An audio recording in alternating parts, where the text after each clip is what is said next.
प्रातः क्लास चल रहा था 5/10/1967 गुरुवार को छठी पेज की मध्याह्न में बात चल रही थी। भक्ति मार्ग में वो जो कथाएं सुनाते हैं नर से नारायण बनने की, सत्यनारायण की कथा सुनाते हैं ना, तीजरी की कथा सुनाते हैं, अमरनाथ की कथा सुनाते हैं। तो जिसकी कथा सुनाते हैं वो है ना अमरनाथ है। कौन है अमरनाथ?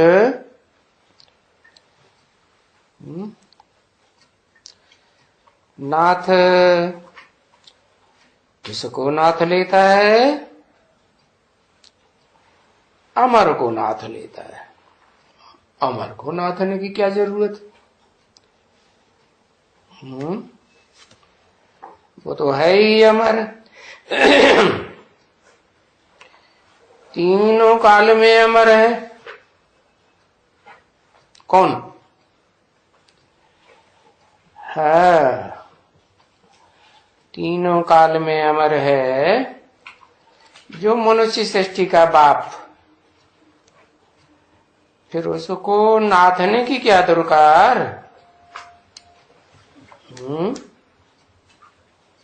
जरूर। जैसे घोड़े को नाथा जाता है, बैल को नाथा जाता है, कंट्रोल से बाहर हो जाता है तो नाथा जाता है।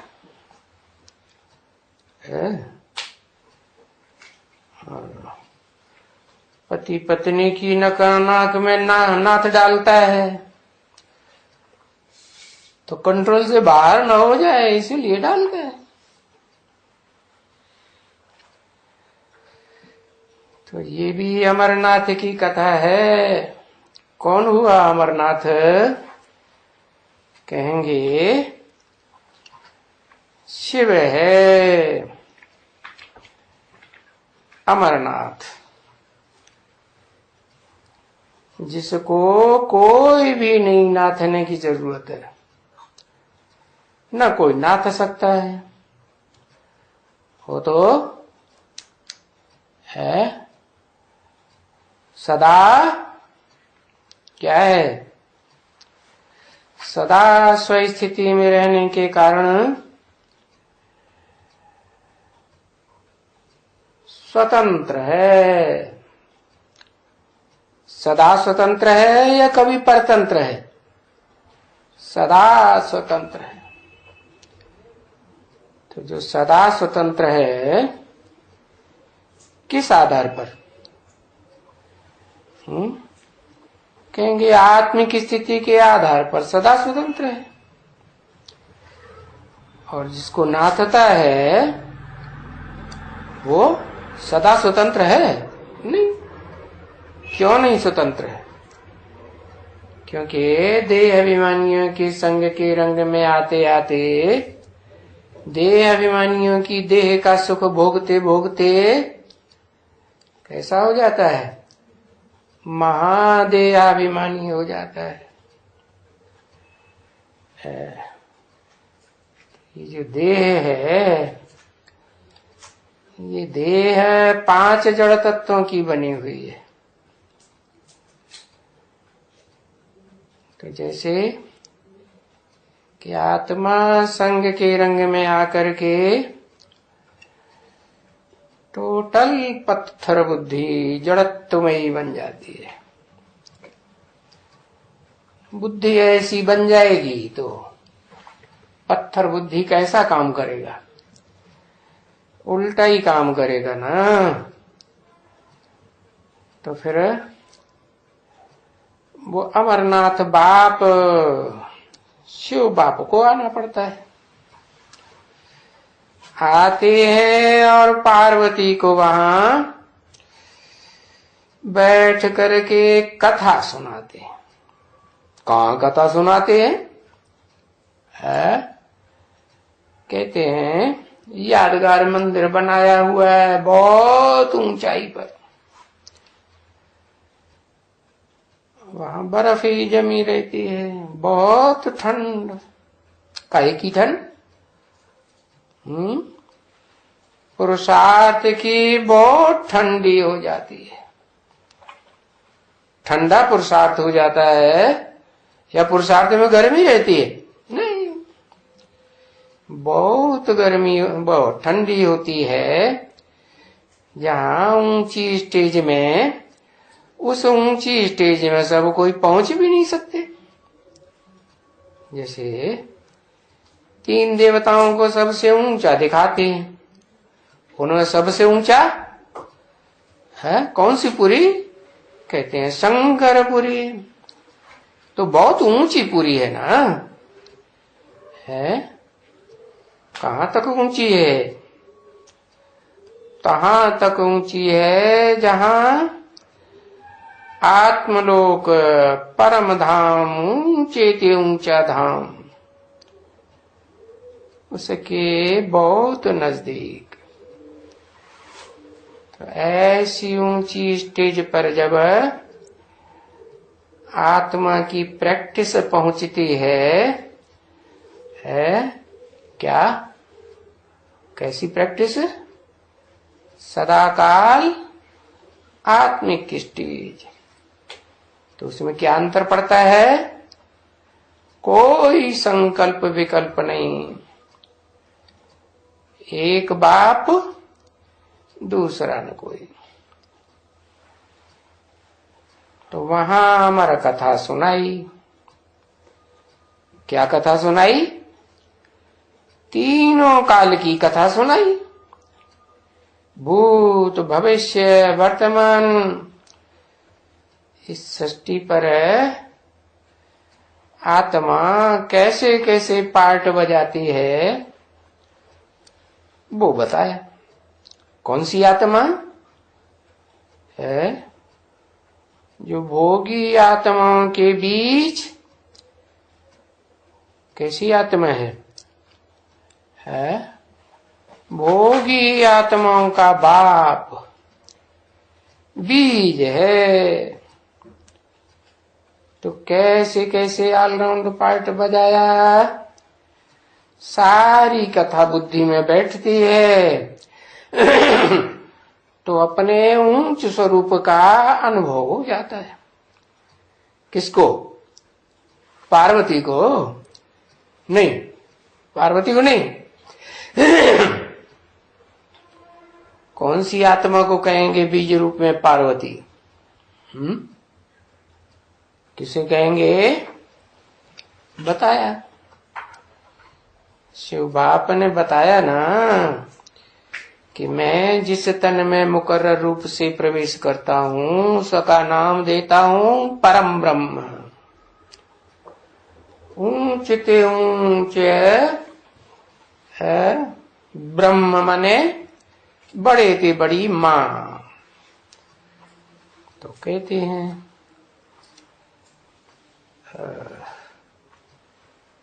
बड़े ते बड़ी माँ, बड़े ते बड़ी माँ तो जगदम्बा को कहेंगे, जगत की अम्बा को कहेंगे कि पार्वती को कहेंगे? है जगत की अम्बा तो खुद ही देवान में फंसी रहती है, तो फिर पार लगाने वाली पार्वती कैसे होगी? जो नाम रखे हैं शास्त्रों में वो काम के आधार पर रखे हैं ना, तो उन्होंने तो वो नाम पार्वती का रखा है। देह वाली है, देह के रूप में जो पार्वती है उसका नाम रखा है, लेकिन उसकी भी कोई बीज रूप पार्वती है या नहीं है? कौन है? उसकी भी जो बीज रूप पार्वती है उसको कहेंगे परम ब्रह्म। शिव बाप आते हैं, मनुष्य सृष्टि की जो भी आत्माएं हैं उनकी भोगी स्वरूप को नंबरवार योगी रूप में परिवर्तित करने के लिए। तो उसके लिए कौन योग लगाए? है आत्मा ही आत्मा से योग लगाएगी। आत्मा कौन सी आत्मा से योग लगाए? है आत्मा जो ऊंच से ऊंच भोगी आत्मा है, वो जिसे कहते हैं परमात्मा। परमात्मा माने उससे ऊंच कोई आत्मा हो नहीं सकती। तो उससे योग लगाता है। तो क्या कहेंगे? भोगी आत्माओं के बीच में कब कहेंगे बड़ा बच्चा?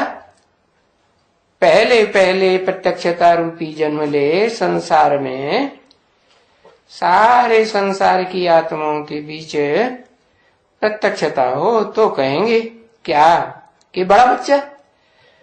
तो जो बड़ा बच्चा है उसको कहते हैं बाप समान। और बाप आते भी हैं, परम पिता किस लिए आते हैं? इस सृष्टि पर आते हैं कि कोई न कोई को बाप समान बना के जाना है। क्यों? उसको इस सृष्टि पर रहने में क्या मुसीबत? क्योंकि इस सृष्टि में 5 तत्वों की दुनिया है। इस 5 तत्वों की दुनिया में वो आत्मा कौन? परमपिता रह सकती है? रह सकती है कि नहीं रह सकती? नहीं रह सकती। क्योंकि यहां तो बहुतों के कंट्रोल में रहना पड़ेगा, संग में रहना पड़ेगा कि एक से काम चल जाएगा। इस दुनिया में है अनेकों हैं, ऊंचते ऊंचे हैं, नीचते नीचे हैं।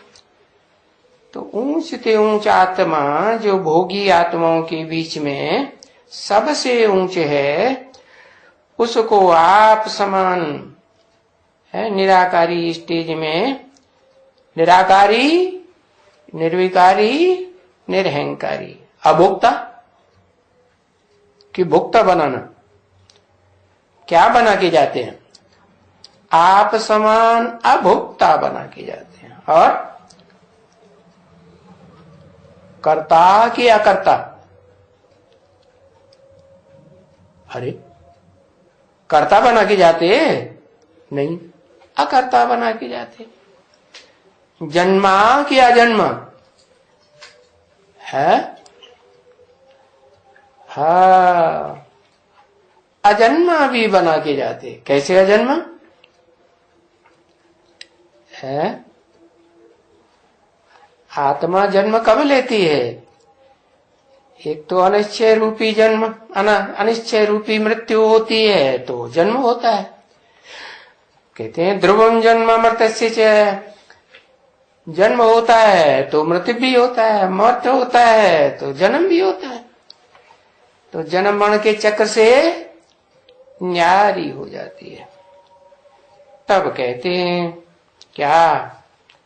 अमर्त्य, जिसकी मृत्यु न हो, जिसको कभी बेहद की भी मृत्यु न हो और हद की मृत्यु भी न हो। बेहद की मृत्यु क्या है? बेहद की मृत्यु से कहेंगे जब देह का नाम निशान भी स्मृति में न रहे। तो बताया कि अमरनाथ बाप जो भोगी आत्माओं का बाप है, सृष्टि रूपी रंगमंच पर पार्ट बजाने वाला, वो इस सृष्टि पर आकर के जिस आत्मा को आप समान बनाते हैं, उसको पहले अपनी रचना बनाते। रचना बनाते माने क्या है? वो स्वयं भी तो आत्मा है, तो आत्मा क्या बनाएगी? आत्मा ही बनाएगी। तो आत्मा बनाते हैं, आत्मिक स्थिति में स्थिर करते हैं, तो बताते हैं कि तुम्हारी जो सबसे ऊंची सी ऊंची स्टेज है, जिस स्टेज में रह करके तुम सारी सृष्टि को कंट्रोल कर सकते हो, वो स्टेज कौन सी है? निराकारी, निर्विकारी, निरहंकारी। तो बनाते हैं। ऐसी स्टेज बनेगी तो मेरा काम पूरा हो जाएगा। पूरा हो जाएगा तो मुझे यहां रहने की दरकार है नहीं। तो फिर मैं पार लगूंगा कि नहीं? है इस सृष्टि से पार नहीं लगेगा है? वो सुप्रीम सोल पार लग जाता है, तो नाम रख दिया पार्वती। हाँ, बताते भी है दुनिया की कोई ऐसी बात नहीं जो तेरे पर लागू न होती हो। तो ये कथा कहां से उठ के सुनाई है? ऊंचते ऊंच स्टेज में बैठ के सुनाई। कैसी ऊंचते ऊंच स्टेज? जहां देह की स्मृति का नाम निशान न रहे। तो देखो, भक्ति मार्ग में यादगार बनाते हैं क्या? तीर्थ यात्रा करने जाते हैं अमरनाथ की है, तो बहुत ऊंची चढ़ाई पर चढ़ के जाते हैं ना। हाँ, सब कोई जा सकते हैं नहीं? कमजोर आत्मा जा सकती हैं? नहीं जा सकते। हाँ, कंधे पे बैठ के। अच्छा, ले जाओगे? ये कंधे पे बैठ के ले जाए, बैठा के ले जाए है? बताया जाएंगे भी तो वहां इतनी ठंडी पड़ती है कि कमजोर आत्माएं तो क्या हो जाएंगी? फां हो जाएगी। ठंडी किस बात की? वेद की ठंडी तो पुरुषार्थ की ठंडी। पुरुषार्थ माने पुरुष रूप जो आत्मा है उसको पुरुष रूप में टिकने का अभ्यास। क्या? देह को भूलना। देह को भूलेंगे तो फिर खाना खाने की जरूरत पड़ेगी? पड़ेगी? अरे देह को ही भूल गए तो खाना चाहिए नहीं? खाना चाहिए नहीं। तो बिना खाने के देह चलेगी? फिर कंधे पे कौन बैठेगा? है? कंधे पे कोई बैठेगा? कैसे बैठेगा? मुर्दे को ले जाएगा? है? बताया अमरनाथ पर जाते हैं तीर्थ यात्रा करने। अभी वहां कहां से आया तीर्थ जहां ले जाते हैं भक्ति मार्ग में? है? वो तो यादगार है ना। तीर्थ का माने ही नहीं मालूम। तीर्थ का अर्थ क्या है? तीर माने किनारा, एक किनारे, एक ठिकाने, था माने स्थान, एक ऊंचते ऊंच ठिकाने लगाने वाला स्थान। तो कौन सा स्थान हुआ ऊंचते ऊंच? अमरनाथ। तो नाम रखा है अमरनाथ में। अमर कथा सुनाई, नाम रखे हैं फलाना फलाना कथा, सत्यनारायण की कथा, तीजरे की कथा।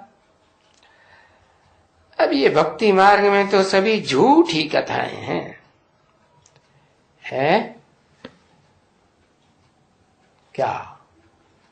ठिकाने पे पहुंचते हैं कि भटकते रहते हैं? यात्रा करके आते हैं तो भी भटकते हैं या ठिकाने लग जाते? भटकते हैं। तो असली कथा तो मैं आकर के सुनाता हूं। किसने बोला? शिव बाप कहते हैं असली कथा मैं सुना के बताता हूं कि ये तीसरे नेत्र खुलने की कथा है। तीसरा नेत्र क्या होता है? बुद्धि का तीसरा नेत्र। जो बुद्धि पत्थर बुद्धि बन जाती है सुख भोगते भोगते चारों स्टेज में। कौन कौन सी चारों स्टेज? सत्व प्रधान, सत्व सामान्य, रजो और तम। और हर आत्मा की सृष्टि रूपी रंगमंच पर चार अवस्थाएं होती है। एक ही आत्मा है सुप्रीम सोल, जो इन चार अवस्थाओं से पसार नहीं होती है। बाकी जिसको आप समान बनाता हूं वो भी कोई सदा काल के लिए होती है? नहीं, वो भी सदा काल के लिए नहीं। जब इस सृष्टि रूपी रंगमंच पर चार स्टेजेस जिसे कहते हैं सतयुग, त्रेता, द्वापर, कलयुग, जो हर आत्माओं को चार अवस्थाओं से गुजरना ही पड़ता है। कीड़े मकोड़ों को, उनको भी गुजरना पड़ता है। तो उन चार अवस्थाओं से जो आत्माएं गुजरती हैं उनसे मेरी तुलना नहीं की जा सकती। किसकी? शिव की तुलना नहीं। इसलिए उसको कहते हैं तुरीय आत्मा। तो वो आकर के तीसरा नेत्र खोलने की कथा सुनाते हैं। अभी तीसरे की कथा भी कोई नहीं सुनाएगा। जो किसी का तीसरा नेत्र, बुद्धि का नेत्र खुल जाए है? अरे अब कुंभकर्ण को कौन सुनाएगा? सुनाएगा कि नहीं सुनाएगा? है? नहीं सुनाएगा। अरे कुंभकर्ण के अंदर आत्मा नहीं होती है? आत्मा होती है तो जरूर सुनाने वाला सुनाएगा। कौन सुनाएगा? जो कभी कुंभकर्ण नहीं बनता वो सुनाएगा, या जो कभी कुंभकर्ण बनता है थोड़ा बहुत समय के लिए तो बनता होगा तो वो सुनाएगा? कौन सुनाएगा?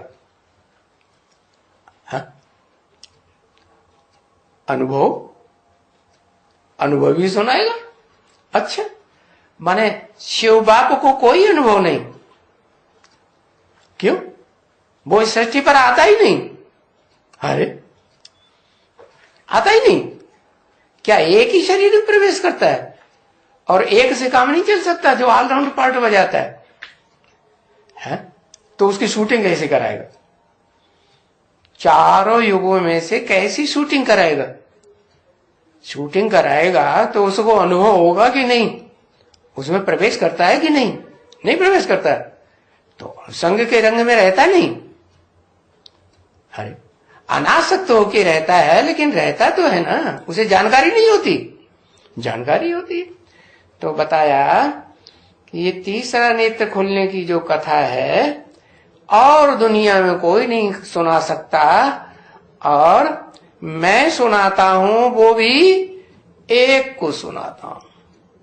क्या? कि सबको सुनाता हूं और सब सुनते हैं। जिसके तन में आके सुनाता हूं, सुनाने का खास स्पेशल काम करता हूं, वो सुनता तो है, फिर फायदा? समझता कुछ भी नहीं तो फायदा ही नहीं। तो मैं जिस तन में प्रवेश करता हूं वो सुनता भी है और समझता भी है। क्यों? क्योंकि वही एक आत्मा है जो इस सृष्टि रूपी रंगमंच पर मेरे आने पर, मेरे सुनाने पर, समझाने पर है तीसरा नेत्र उसका खुलता है। इसलिए उसको कहा जाता है त्रिनेत्री। आदि में नहीं खुलता है। क्या यज्ञ के आदि में खुलता है? यज्ञ के आदि में नहीं खुलता है। क्यों? क्योंकि यज्ञ के आदि में तो पता ही नहीं चलता है मैं कब आता हूं कब चला जाता हूं। किसी को पता चलता है? जिन ब्रह्माधामधारियों में प्रवेश करता हूं उनको पता चलता है? उनको भी नहीं पता चलता। तो पहले ब्रह्मा जो परम ब्रह्म कहा जाए उसको भी पता नहीं चलता। हाँ, ये है कि वो आत्मा जब अगला जन्म लेकर के आए तब मैं दूसरे तन में प्रवेश करूं और वो उस तन के द्वारा सुने। किसके तन के द्वारा? हाँ, वो ही जो ऊंच से ऊंच पीढ़ी है विष्णुलोक। पीढ़ी कहें नहीं, वहां तो देह की स्मृति ही नहीं रहती। आंखों की स्मृति रहती है, आंखों की भी स्मृति नहीं रहती। कोई देह की अंग की स्मृति नहीं। मन और बुद्धि से अतीन्द्रिय सुख भोगते हैं। अगर आंख भी रहे तो अतीन्द्रिय सुख कहेंगे? नहीं कहेंगे। तो कहें उसके बाद जो नई सृष्टि शुरू होती है, एक्यूरेट सतयुग जिसे कहें। कैसा युग? 16 कला संपूर्ण युग। उस संपूर्ण युग में जो आत्मा निमित्त बनती है पहले पहले, वो आत्मा का तन मुझे लेना पड़ता है। टेम्परेरी या सदाकाल के लिए है, टेम्परेरी लेना पड़ता है। मुकर्रर जिसे कहें, निरंतर कहें, परमानेंट कहें, वो तो एक ही होगा ना। तो उस तन में जब प्रवेश करते हैं और सुनाते हैं तो वो आत्मा भी जो आदि वाली है, जिसमें पहले पहले मुकर्रर रूप से प्रवेश किया, वो आत्मा भी सुनती है। मुकर्रर क्यों कहेंगे? जब से प्रवेश किया उस शरीर को छोड़ते हैं बीच में या नहीं छोड़ते? नहीं छोड़ते। शरीर छोड़ती है तब, शरीर छोड़ती है तो सूक्ष्म शरीर मिलता है। सूक्ष्म शरीर में भी क्या रहेगी? नहीं, वहां रहने की दरकार नहीं। क्यों? सूक्ष्म शरीर में रहने की दरकार क्यों नहीं? क्योंकि उसकी जो अकाल मृत्यु होती है, तुरंत मृत्यु होती है कि अकाल मृत्यु कहें, अकाल कहें? अच्छा, अकाल कब कहें? योद्धा युद्ध भूमि में लड़ते लड़ते अपने देश की सुरक्षा के लिए मारा जाता है तो उसे अकाल मौत कहेंगे? नहीं कहेंगे। क्यों? भाव क्या है? भाव श्रेष्ठ है कि भाव भ्रष्ट है? श्रेष्ठ भाव, श्रेष्ठ भावना है। तो इसलिए श्रेष्ठ भावना होने के कारण कर्म भी श्रेष्ठ ही कहेंगे ना। तो बताया कोई पाप नहीं बना, इसलिए तुरंत 1 सेकंड में जन्म लेगी या टाइम लगेगा? 1 सेकंड में जन्म। इसलिए ये नहीं कहेंगे कि वो रथ बीच में परमानेंट नहीं रहा, रहता है। और जब जन्म ले लिया मां के गर्भ से, फिर तो है ही है, स्थूल शरीर भी है, देखने में भी आएगा। तो बताया कि जब समझदार हो, समझदार कब कहें? मैच्योरिटी आए तब कहें समझदार, या जैसे कुमार होते हैं ना, तो कुमारों को ज्यादा समझदारी होती है, या थोड़ी मैच्योरिटी आए तो समझदारी बढ़ती है। हाँ, तो बताया कि मैं प्रवेश करता हूं आदि में और परमानेंटली प्रवेश करता हूं, परंतु जिस आत्मा में प्रवेश करता हूं उसे पता तब चलता है जब दूसरे रथ में, कौन से रथ में? वो रथ जो पुरुषार्थियों के बीच में दूसरे नंबर पर आता है। कौन से पुरुषार्थी? भोगी आत्माएं जितनी भी हैं उनमें दूसरे नंबर का पुरुषार्थी कौन?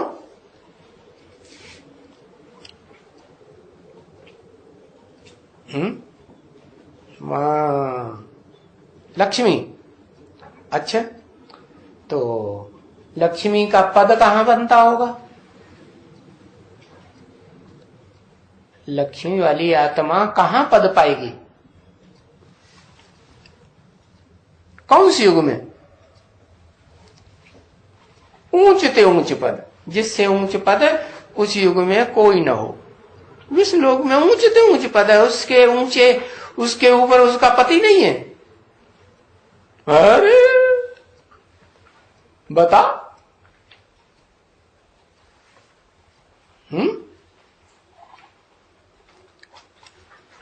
अरे है शंकरपुरी, ये क्या होती शंकरपुरी है। बताया कि सतयुग में जो पहली पीढ़ी होगी उसमें तो ऊंचे ऊंच आत्मा जो ऊंच पद पाएगी वो तो कृष्ण कहेंगे।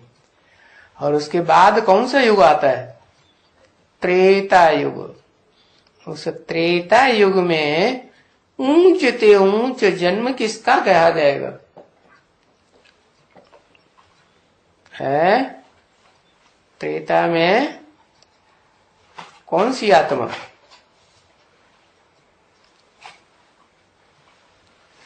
किस रूप में जन्म लेगी?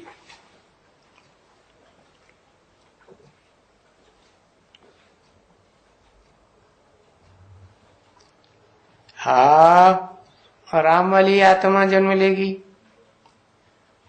तो जो राम वाली आत्मा के साथ भी उसका पद उसके बाद ही कहा जाएगा या पहले कहा जाएगा?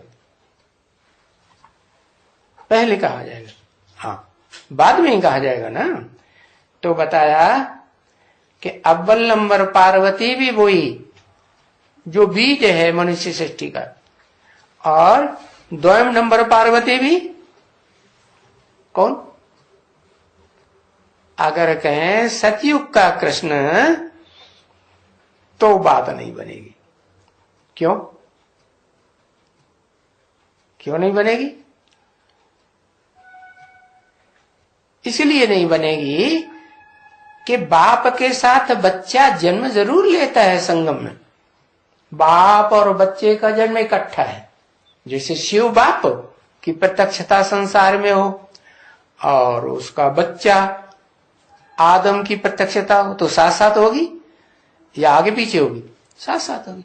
ऐसे ही आदम वाली जो आत्मा है वो सतयुग में जिस बच्चे को जन्म देती है 16 कला संपूर्ण कृष्ण को, तो संगम युग में उसकी प्रत्यक्षता होगी ना।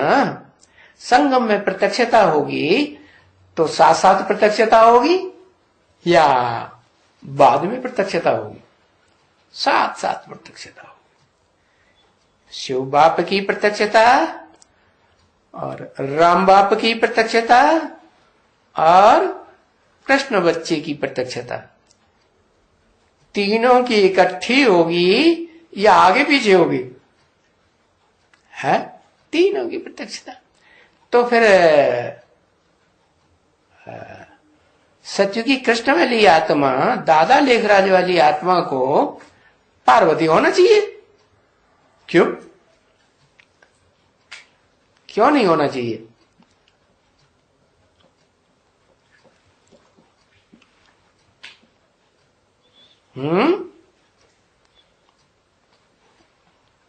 कैसे पार लगाया? किसे पार लगाया? हाँ, किसे पार लगाया? क्यों? इस सृष्टि पर जो दादा लेखराज की बच्ची कही जाती है चंद्रवंशी राधा, तो वो पार नहीं जाएगी, चंद्रवंश में ही रहेगी। चंद्रवंश से पार जाएगी, सूर्यवंश में जाएगी या नहीं जाएगी?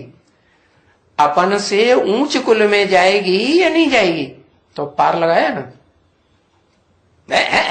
समझ में नहीं आ रहा? क्यों पार नहीं लगाया? अरे पार कौन लगाता है? जैसे नाविक होता है, कहते हैं हमें इस नदी से पार उस पार पहुंचा दो, तो नाविक को खुद भी पार लगाने की क्षमता, पार करने की क्षमता रखता होगा ना। तभी तो पार लगाएगा। तो क्या वो सतयुगी कृष्ण कहो, संगम युग में दादा लेखराज ब्रह्मा की आत्मा कहो, ब्रह्मा कहो, तो वो ब्रह्मा ने पार नहीं लगाया चंद्रवंशी राधा को। क्यों पार नहीं हुआ? क्योंकि वो विष्णु लोक में उसको अपना शरीर नहीं होगा। अपना शरीर होगा, अपना शरीर नहीं होगा। बाकी शरीर कहां होगा? शरीर तो उसे सतयुग में ही लेना है ना, कि विष्णु लोक में ही लेना है? तो इसलिए शरीर किसका है? राधा का है या उसका है? सतयुगी कृष्ण का नहीं। तो राधा वाली आत्मा जो है, कहेंगे उसका अपना पुरुषार्थ या दादा लेखराज के बल से पार जाती है? अपना पुरुषार्थ। कौन सा पुरुषार्थ? पवित्रता का पुरुषार्थ। भले कहेंगे देह की पवित्रता, देह की पवित्रता है, फिर भी देह के द्वारा पुरुषार्थ तो करना है ना। कौन सा? जो एडवांस ज्ञान लेना है वो देह के द्वारा लेगी कि बिना देह के? सूक्ष्म शरीर से लेगी, देह से लेगी। तो देह से ही पुरुषार्थ होता है। जब तक देह साकार है तब तक पुरुषार्थ है। देह साकार नहीं है, सूक्ष्म शरीर है, तो पुरुषार्थ न पाप का गिना जाएगा न पुण्य का गिना जाता है। इसलिए बताया कि जो पार्वती है वो दूसरे नंबर की पार्वती, षष्ठी रूपी रंगमंच पर पार लगाने वाली आत्मा कौन सी हुई है? जिसको कहते हैं राधा। क्यों राधा नाम पड़ा है? जो राम है, उसको निराकार राम कब तक नहीं बनना है? जब तक वो राधा वाली आत्मा है उसकी सहयोगिनी न बने। तो बताया जो साकार है वो साकार को कथा सुनाएगा, निराकार है वो निराकार को कथा सुनाएगा। क्या? इसीलिए कहते हैं बच्चे सबसे पहले तुम क्या करो? आत्मा अपन को समझो। अगर तुम अपन को आत्मा समझेंगे और उसी स्थिति में स्थित हो जाएंगे सदा काल के लिए कि मैं ज्योति बिंदु आत्मा हूं, देह की स्मृति से परे हो जाएंगे, तो मेरे से तुम पूरी प्राप्ति कर सकेंगे। कौन सी पूरी प्राप्ति? 8 घंटे की अगर तुम्हारी ज्योति बिंदु स्टेज बन गई तो फिर 24 घंटे की तो बन ही जाएगी। और ऐसी स्टेज बन जाएगी तो तुम्हारा पार्ट ध्रुव है। क्या? जैसे सूर्य तो एक होता है और सितारे अनेक होते हैं, तो उन सितारों में भी कोई स्थिरियम सितारा होगा ना, सदा काल स्थिर रहने वाला, उसको कोई डिगाए नहीं सकता। तो जो सदा काल स्थिर रहेगा बाकी अस्थिर रहेंगे, तो उसके आसपास चक्कर लगाना पड़े ना। तो ऐसे ही जो जड़ सितारे हैं आसमान के, उनमें एक सितारा है ध्रुव तारा कहा जाता है। तो ध्रुव तारा कहो या क्या कहो? ध्रुव तारा नाम क्यों पड़ा? क्योंकि पुरुषार्थ में ध्रुव है, उसका पार्ट भी ध्रुव है। ऐसे ही नाम पड़ा द्रौपदी। क्यों नाम पड़ा है?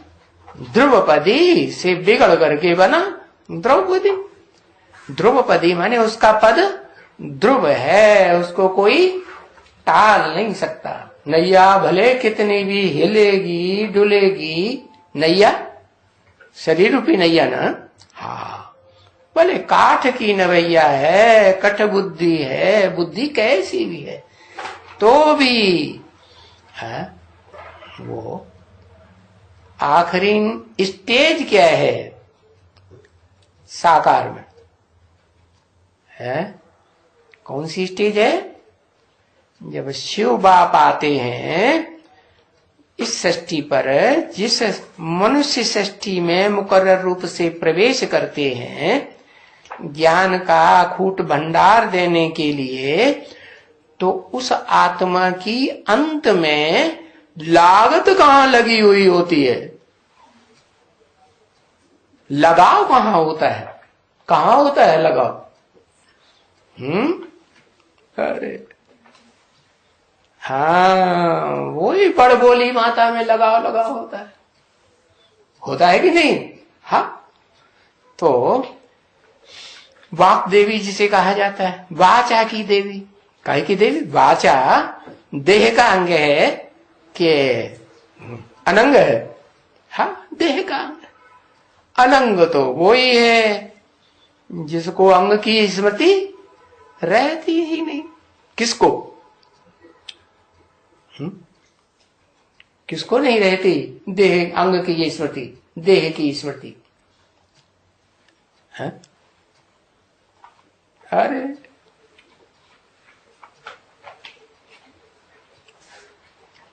हाँ, एक ही आत्मा है सृष्टि रूपी रंगमंच पर, जो अखूट ज्ञान के भंडारी शिव बाप से अखूट ज्ञान का भंडार लेकर के वो युक्ति सीख लेती है। जिस युक्ति को कहते हैं, क्या कहते हैं? ज्ञान, विज्ञान, विशेष ज्ञान। क्या विशेष ज्ञान? हाँ, ये विशेष ज्ञान कि देह की स्मृति को कैसे भुला दिया जाए। तो ऐसा विज्ञान धारण करने वाली आत्मा जो अव्वल नंबर है देह को भूलने वाली, वो देह को भूलती है। तो कहा जाता है क्या? कैसे भूलती है? क्या खास पुरुषार्थ हुआ? क्या मूल पुरुषार्थ हुआ है? अरे इतनी देर आत्मिक स्थिति बनेगी तो बुद्धि में आएगा। क्यों? क्योंकि आत्मा का स्वरूप सूक्ष्म है, अणु से अनुरूप है। जैसे बाप का रूप वैसे बच्चा भी आत्मा का रूप, अणुरूप, अति सूक्ष्म रूप। और अति सूक्ष्म रूप को याद करेगी तो बुद्धि जो आत्मा है, भोगी आत्मा ही है, तो कैसी बनेगी? सूक्ष्म बनेगी। सूक्ष्म बुद्धि बनेगी तो ये तो नहीं कहेंगे भैंस बुद्धि, सूक्ष्म बुद्धि ना, तो ज्ञान की गहराई को पकड़ेगी ना। तो इसलिए बाप बताते हैं, बार बार बोलते हैं, बच्चे क्या करो, अपन को ज्योति बिंदु आत्मा के रूप में देखने की प्रैक्टिस करो। क्या? जैसे माँ होती है ना, बच्चे को याद करती है, बच्चा विलायत में बैठा है तो भी उसका चेहरा याद आएगा ना। तो ऐसे आत्मा का स्वरूप है, आत्मा के घर में याद आना चाहिए। कौन सा है आत्मा का घर? आत्मा का घर है जिसे कहते हैं भ्रकुटी, बड़ी पूरी कुटी। कहाँ रहती है? अरे राजा कहाँ रहता है? महलों में रहता है ना। तो ऐसे ही वो भरी पूरी कुटी है। ऐसी भरी पूरी कुटी जहाँ आत्मा रह करके स्थिर हो करके ऊंच ते ऊंच पद प्राप्त कर सकती है। तो बताया कि ये तीसरी की कथा है। क्या? तीसरा नेत्र खुलने की कथा। कौन सा तीसरा नेत्र? जो आत्मा पत्थर बुद्धि बन जाती है, देह को याद करते करते, मिट्टी को याद करते करते, मिट्टी के जो कण हैं वो भी ढेर सारे इकट्ठे हो जाते हैं तो पत्थर बन जाता है। तो ऐसी पत्थर बुद्धि आत्मा भी कैसी बन जाती है? बाप समान पारस बुद्धि बनती है। तो उसको कह देते हैं पारस। बाकी पारस का मतलब ये नहीं है कि कोई ऐसा पारस पत्थर होता है, नहीं, वो उसी हीरो पार्टधारी की यादगार है जिसके संसर्ग में, संपर्क में, संबंध में आने से आत्माएं कैसी बनती है? अपनी ऊंचते ऊंच स्टेज को पकड़ लेती है कि ऊंचीते ऊंचा मेरा पार्ट इस सृष्टि रूपी रंगमंच पर क्या है, वो भी स्मृति आ जाती है। तो इसको कहते हैं तीसरे नेत्र की कथा, तीसरे की कथा। और कन्याएं ही क्यों सुनती हैं? है? तीसरे नेत्र की कथा कन्याएं ही क्यों सुनती हैं? और हाँ, पवित्र बुद्धि होती है। अच्छा, सभी आत्म, फिर तो सभी कन्याओं की पवित्र बुद्धि होती होगी, कि कोई एक ही होती होगी? सभी कन्याओं की एक साथ बुद्धि खुलनी चाहिए, फिर तीसरा नेत्र खुल जाना चाहिए। होगी तो नंबरवार ना है। नंबरवार में भी कौन सा नंबर? नंबरवार में भी वो पवित्र आत्मा। कौन सी पवित्र आत्मा? जो क्या, जो है तो स्त्री चोला, लेकिन स्त्री चोला होते हुए भी क्या, उस त्रिनेत्री को, जो पहले पहले त्रिनेत्री बनता है, जिसका तीसरा नेत्र पहले पहले खुलता है, उसको, आत्मा को सबसे जास्ती याद करती है? हाँ, सबसे जास्ती याद करती है योगिनी। याद तो करती है, तो वो रुद्रमाला का मणका है या विजयमाला का मणका है? और रुद्रमाला के मणके सारे विदेशी हैं कि स्वदेशी हैं? बाप सहित क्या है? बाप विदेशी तो बच्चे भी विदेशी। और विदेशी निराकार को याद करते हैं कि साकार को याद करते हैं?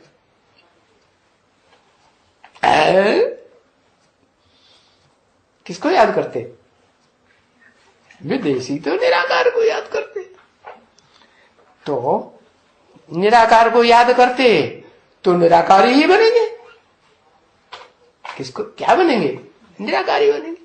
तो वो निराकारी आत्माएं, निराकार स्टेज को धारण करने वालियों में दूसरा नंबर किसका कहेंगे? है योगिनी का कहेंगे। लेकिन योगिनी ने जो योग लगाया वो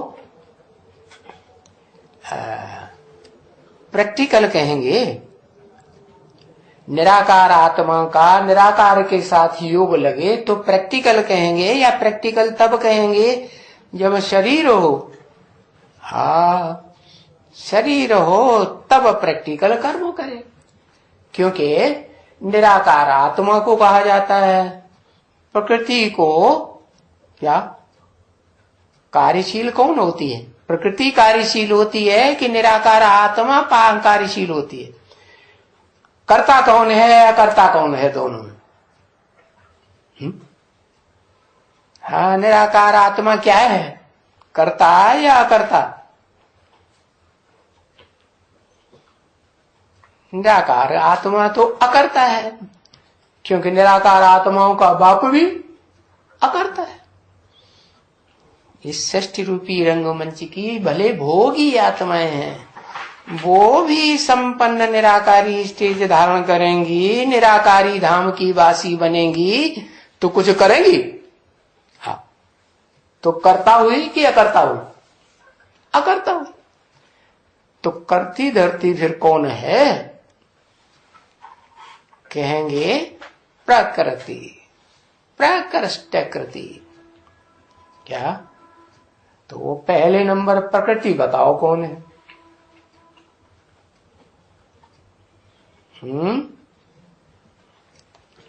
अरे इतनी एक अक्षर लिखने से काम चल जाता है, परम ब्रह्म।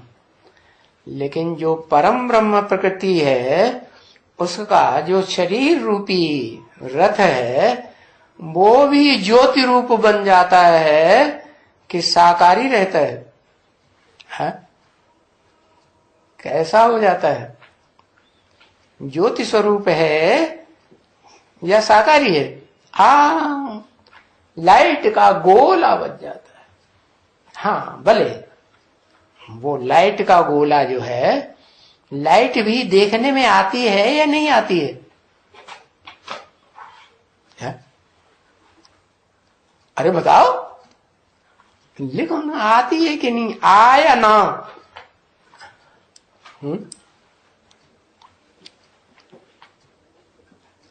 आती है। वो आती है तब तो धर्म पिताओं को उनके फॉलोअर्स पहचान लेते हैं। सिर्फ धर्म पिताओं को ही पहचानते हैं कि परम पिता को भी पहचान लेते हैं? हाँ, परम पिता को नहीं पहचानते, लेकिन परम पिता समान जो बनता है उसको कब पहचानते हैं? जब उस शरीर के द्वारा वो लाइट देखने में आती है। कौन सी लाइट? हाँ, वो लाइट जब दिखने में आती है तो वो आत्माएं जो है पहचान लेती है। कौन सी आत्माएं पहले पहचानेंगी? पहचानने वाली आत्माओं में किस तरह की, कौन सी कैटेगरी की आत्माएं पहले पहचानती है? सारे ही रुद्रमाला के वर्ण के विदेशी ही तो हैं। बाप विदेशी तो बच्चे भी विदेशी।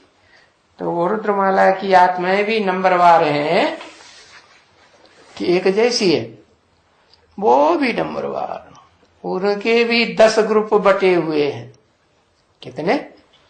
10। 9 तो हैं साकार को भी पहचान लेने वाले। साकारी सो निराकारी बाप को पहचानती है, और एक है ऐसा जो लास्ट नंबर में साकार के ऊपर विश्वास पैदा, सारा टाइम बीत जाता है और विश्वास नहीं कर पाता, निश्चय पक्का नहीं कर पाता। इसलिए वो जो आत्मा है एकदम निराकारी ही बनकर के रहेगी, तो साकार जो शरीर है उससे शुद्ध सुख आत्मा का भोग सकेगी? भोगेगी? नहीं भोगेगी। क्यों नहीं भोगेगी? क्योंकि जब शूटिंग काल हुआ उस समय उस साकार सो निराकार दोनों पार्टधारी जो आत्मा है उसको पहचाना? जल्दी नहीं पहचाना, देर हो गई। तो जब तक पहचाना नहीं है तब तक बाप से प्राप्ति भी नहीं हो सकती। इसलिए बताते हैं बार बार क्या, कि अपन को आत्मा समझो। आत्मा समझेंगे तो आत्मा के बाप समान जो बनने वाली आत्मा है उसको पहचानेंगे, और पहचानेंगे तो सारी सृष्टि की सारी आत्माएं उससे प्राप्ति करेंगी। तो मनुष्य आत्माएं क्यों नहीं प्राप्ति करेंगी? मनुष्य आत्माएं भी प्राप्ति करेंगे, लेकिन प्राप्ति करने में एक प्राप्ति ऐसी होती है जिसमें शुद्ध माल मिले, और एक प्राप्ति ऐसी होती है जिसमें शुद्ध माल न मिले। तो प्रकृति का शुद्ध सुख भोगना अच्छा या अशुद्ध सुख? जब अशुद्ध प्रकृति हो जाती है तमो प्रधान दुनिया में, तब वो सुख भोगना अच्छा नहीं। तो बताया ये 10 ग्रुप हुए, 10 ग्रुप की 10 प्रकार की आत्माएं हो गई। वो 10 प्रकार की आत्माओं का फाउंडेशन बीज रूप कहाँ पड़ता है? पुरुषोत्तम संगम की दुनिया में पड़ता है। तो वो 10वां जो लास्ट ग्रुप है वो भी विष्णु लोक में जाएगा कि नहीं जाएगा अतीन्द्रिय सुख भोगने वाले युग में? जाएगा, लेकिन लास्ट में या पहले?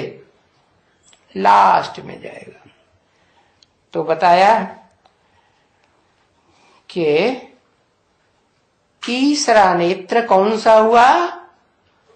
अपनी आत्मा को, स्वरूप को ऊंच से ऊंच जो स्टेज है उसे पहचानने का स्वरूप कहेंगे कि तीसरा नेत्र खुल गया। तो तीसरे की कथा बोलते हैं, पहले पहले सुनता कौन है? उस साकार निराकार से, जो साकारी भी है निराकारी भी है, भोक्ता भी बनता है अभोक्ता भी बनता है। पहले पहले कौन सुनता है?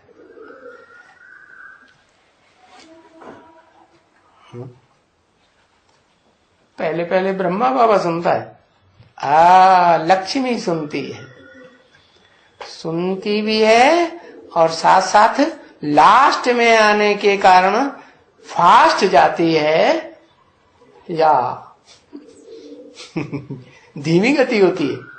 फास्ट क्यों जाती है? लास्ट में आए तो फास्ट क्यों जाती है? फास्ट जाने का आधार क्या हुआ? जन्म जन्मांतर की पवित्रता। तो पवित्रता सबसे बड़ी पावर हो गई। जो साकार मनुष्य हैं, भोगी आत्माएं हैं, उनके जीवन में सबसे बड़ी चीज क्या है? पावर, पवित्रता के ज्ञान। ज्ञान नहीं, इसलिए कहते हैं हे पतित पावन आओ, हमको पतित से पावन बनाओ। तो तीसरे नेत्र की कथा जो है, परमपिता परमात्मा शिव आकर के अव्वल नंबर जो पार्वती है उसको सुनाते हैं, फिर दूसरे नंबर की जो पार्वती आत्मा है उसको फिर नंबरवार नंबर बनते रहते। तो बताया तुम सब पार्वतियां हो। क्या? तुम सब सीताएं हो, तुम सब द्रौपदियां हो। बाकी ये क्यों नहीं कहा कि तुम सब राधाएं हो? क्योंकि राम के रूप में पार्ट बजाने वाली जो आत्मा है, जिसमें ढेर के ढेर योगी लोग रमण करते हैं, आनंद मनाते हैं, खेल खेलते हैं, वो तो है एक राम वाली आत्मा है। लेकिन उसको धारण करने वाली जो धरणी है अव्वल नंबर, वो है भारत माता। कैसी माता? जिसकी बुद्धि उसमें ही रमी रहती है, रत रहती है। किसमें है? आत्मा में या देह में या दोनों में? किसमें रमी रहती है? आत्मा में है। वो आत्मा में भी बुद्धि रहती है और देह में भी बुद्धि रहती है। क्योंकि देह है तो चैतन्य है या मृत है? चैतन्य। तो बताया ये तीसरे नेत्र की कथा कहो, सत्यनारायण की कथा कहो, या अमरनाथ की कथा कहो, प्रैक्टिकल में उस कथा को सुनने वाली आत्मा कौन? अव्वल नंबर। प्रैक्टिकल में, क्योंकि बिना प्रैक्टिकल के तो सुना ही नहीं जा सकता, समझा ही नहीं जा सकता। परम ब्रह्म। उसके बाद दूसरा नंबर ब्रह्मा कौन सा कहेंगे फिर? लक्ष्मी। तीसरा नंबर ब्रह्मा कौन हुआ? जगदम्बा। क्योंकि दादा लेखराज ने भी किससे सुना? किससे सुना? उसी से सुना। तो बताया ये 5 ब्रह्मा हो जाते हैं। पहला मुकर्रर रथधारी परम ब्रह्म, और दूसरा जो आत्मिक स्टेज में शरीर रहते रहते, शरीर तो रहता है, शरीर का भान तो रहता है, लेकिन आत्मिक स्टेज में पहले स्थिर होती है। फिर उसके बाद आत्मिक स्टेज में कौन? जिसने देह को आदि से लेकर के अंत तक याद किया, मस्तक में वो मूर्ति भूलती नहीं। क्या? और है निराकार उपासी कि साकार उपासी? एक अक्षर लिख दो भाई, इशाराबाजियां। साकार उपासी है। हाँ, तो साकार उपासी होने के कारण उसका नंबर 3रा हो जाता है ब्रह्मा नामधारियों। और ब्रह्मा नामधारियों में नंबर हो जाता है तो विष्णु नामधारियों में भी भुजाओं में नंबर पड़ जाता है।